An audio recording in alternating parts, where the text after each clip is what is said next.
یہ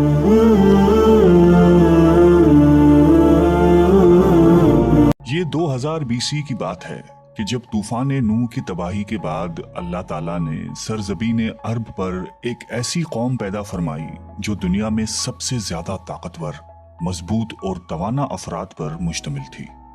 یہ لوگ جسمانی خوبصورتی، سرخ و سفید رنگت اور وجاہت میں اپنا ثانی نہیں رکھتے تھے۔ مال و دولت کی فراوانی، شاندار تہذیب و تمدن، شان و شوکت سمیت دنیا کی ہر نعمت اور آسائش انہیں میسر تھی۔ قرآن کریم میں ارشاد باری تعالیٰ ہے کہ ان جیسی کوئی اور قوم اور ملکوں میں پیدا نہیں کی۔ قوم عاد کے متعلق تفصیل سوائے قرآن کریم کے کسی اور مذہبی یا قدیمی تاریخی کتب میں نہیں ملتی۔ اس لیے اس قوم کی حالت کا نقشہ یا قرآن کریم کے ذریعے بن سکتا ہے یا پھر ان اثریات کے ذریعے جو محققین علم آثار نے ان کے بارے میں حاصل کی ہے۔ مورخین لکھتے ہیں کہ عاد نام کا ایک شخص حضرت نوح کی چوتھی نسل میں ان کے بیٹے سام کی اولاد میں سے تھا۔ چنانچہ اس شخص کی اولاد اور اس کی پوری قوم عاد کے نام سے مشہور ہو گئی۔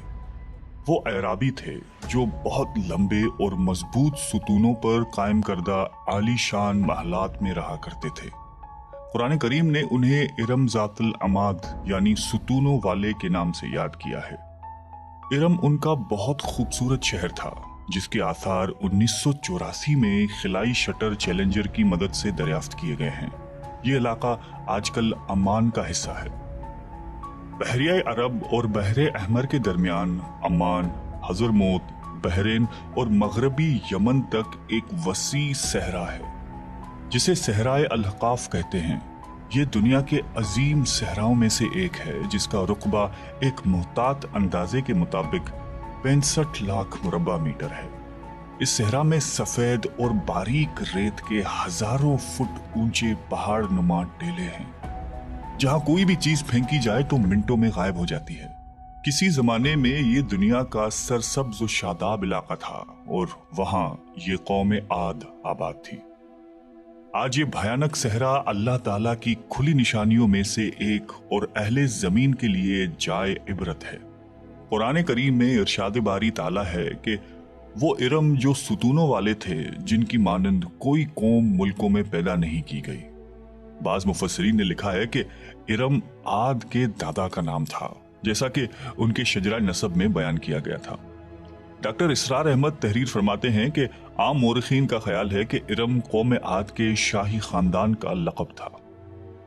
حالیہ دور میں ایک شہر کے جو زیر زمین آثار دریافت ہوئے ہیں ان سے پتہ چلتا ہے کہ اس شہر کے فصیل پر 30 ستون یا مینار بنائے گئے تھے۔